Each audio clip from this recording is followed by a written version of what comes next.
Kalen DeBoer is about to become the most polarizing figure in college football, and it was expected. To take a job at Alabama comes with a little bit of pedigree and pressure, but you're not only taking a job in Tuscaloosa, you're replacing a six-time national champion who decided to terrorize the SEC for 17 seasons in Nick Saban. Yeah, you're front and center stage, big boy, but Alabama still can be a viable contender in 2024. They still can run through the SEC, and they still could be a team that finds their way to a national championship. But what has to happen for Kalen DeBoer to make the fan base feel like they're at Allstate, in good hands? Let's go ahead and talk about it. But if you are new here, welcome on into the channel, people. My name is Cole Thompson. I'm a radio show host based in Houston, and I talk college football daily. I get it. The season's come to a close. We're looking forward to 2024.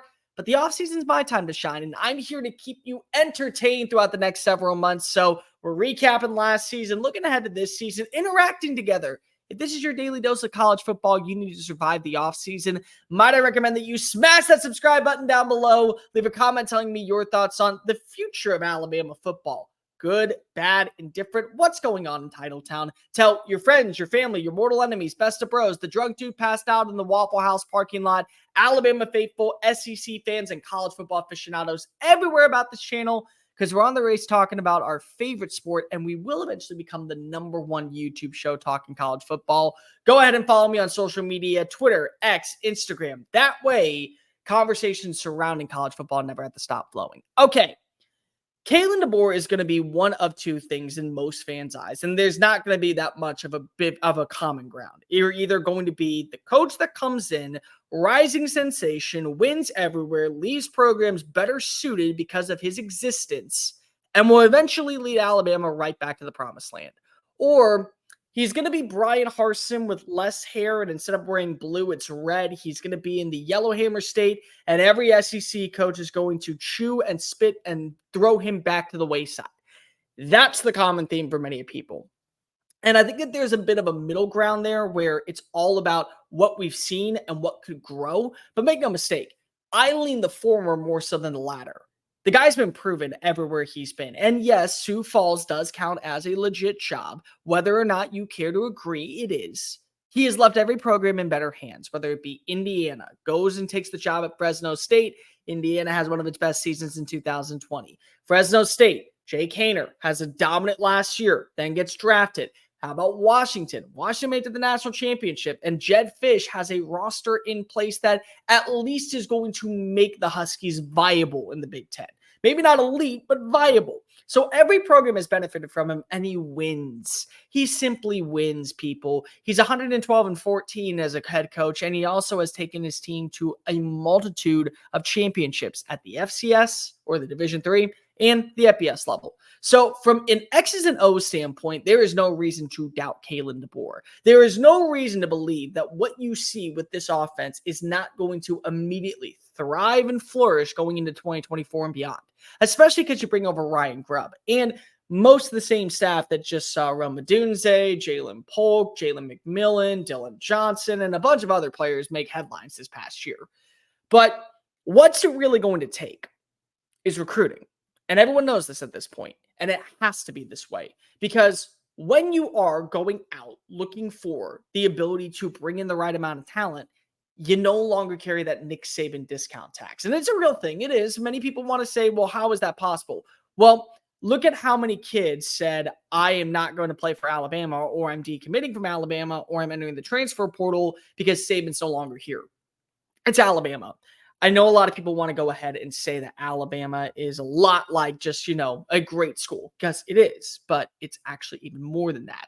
There's a pageantry to it. There is an ambiance on Saturdays when you wake up and you hear the chimes from Bryant-Denny and you hear the bells ringing throughout the quad, and then you see the Walk of Champions, and to be able to march into a stadium and all you hear is a silently building roll tide.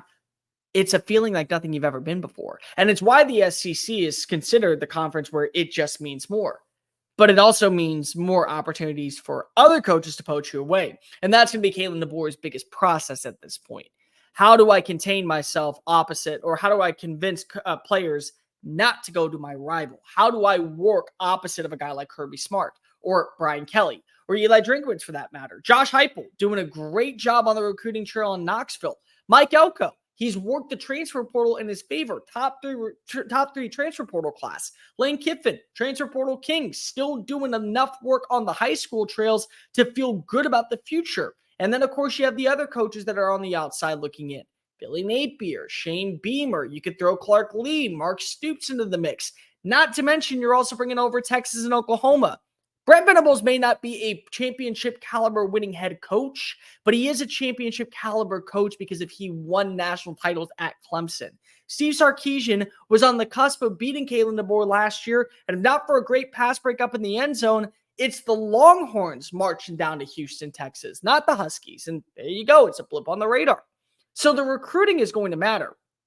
And Alabama right now is basically, hey, elite. And everyone's going to say, well, how can you say that, Cole? How can you say Alabama is still elite when you look at all the names that have entered the portal in a mass exodus? Because they've had number 1 and number 2 recruiting classes the last, 5 years in a row?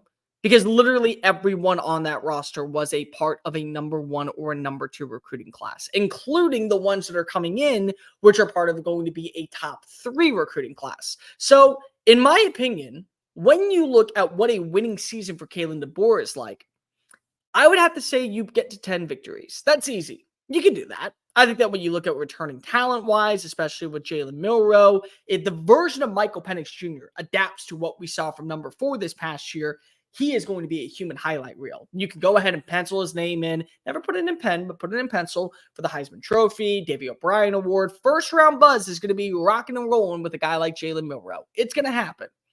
And the second wave of the transfer portal is an area where I think you're going to watch the Crimson Tide feast. They are going to be biting at everyone. They're going to completely unhinge this roster with talent that you may have thought, oh, I didn't think he was going to be available. Because hell, that's the world of college football these days. You can go ahead and talk to anybody behind closed doors, even if you're not the one talking. Just use them as a mouthpiece. Regardless of what you think, it happens, and it's going to continue to happen. So I think Alabama cleans up in the second wave of the portal, and that gets you to 10 wins. Maybe those victories come with a loss to, I don't know, let's just say Oklahoma, and let's say Tennessee. But you beat Auburn, but you beat Georgia, but you still stay in the running to make it to Atlanta, and you're still in the running to make it to the college football playoff. That, I think, automatically gives every fan in Tuscaloosa or anybody that supports the Crimson and White enough of an exhale. Okay, 2 losses, still in a 12-team playoff, we're good. 3 losses, still in a 12-team playoff, we're alive. And then it comes with the recruiting process. How do you build? And it may take some time. This may not be an overnight job where next season we're looking at the rankings and December rolls around and it's Alabama at 7, Auburn at 6, and Georgia at 2. Maybe it's Alabama at 9, and then the year after they're at 4. And then the year after they're at 1. And then the year after they're at 1. And the year after that they're at 2. And then 1 and 1. And there we go. And that's how we know that Kalen DeBoer has got it made. Anybody out there that's going to say, because if he's not from the South, because if he doesn't have the SEC ambiance or the SEC culture, you're out of your mind if you don't think that this guy's a good coach. It doesn't matter if you grew up in Sioux Falls, South Dakota, Temecula, California, Kalamazoo, Michigan, or right here in Houston, Texas. If you know the X's and O's and are able to invoke fear in your opponent while getting the best version of your play from your players, you're good at your job. Just like you're good at your job if you know how to crunch numbers and save your clients a couple of extra $100. You're really good at your job. That's what Kalen DeBoer can be. It doesn't matter that he doesn't hail from the Southern region. Brian Kelly doesn't hail from the Southern region. Back-to-back 10-win years in Baton Rouge with a defense that had more holes in it than Swiss cheese on a cubit. That was what happened. Great coaches find a way to win. And you look at a guy like Kalen DeBoer, he can be that. Absolutely. Just give it time. So what is a winning season for Alabama in 2024? 10 victories, a spot in the college football playoff, and showing that you are still remaining a contender in recruiting. No longer have to be number 1 and go to only top-notch players, but you're still fighting for those players. Players that eventually would say, I don't want to go to Bama. There's no Nick Saban there anymore. They're saying, I don't want to go to Bama because of another school is a better fit. Not, I don't want to go to Alabama because Kalen DeBoer is a bad one. You have that happen to you, I think you're in a pretty decent spot. Alabama still can be Alabama with Kalen DeBoer. And he is going to be the most talked about coach this offseason. But maybe by this time next season, we're talking about him of what else does he have to prove to show he is the next big name in college football? Maybe even one that rivals Kirby. Doesn't that sound funny? Alabama topping Kirby. Happened before. Can't imagine it won't happen again, right? Hey guys, thank you so much for watching that video. Don't hit the X button yet. Make sure you hit subscribe to keep up with all of our daily content found on Just Saying It and anything else that we post on this channel. Bye.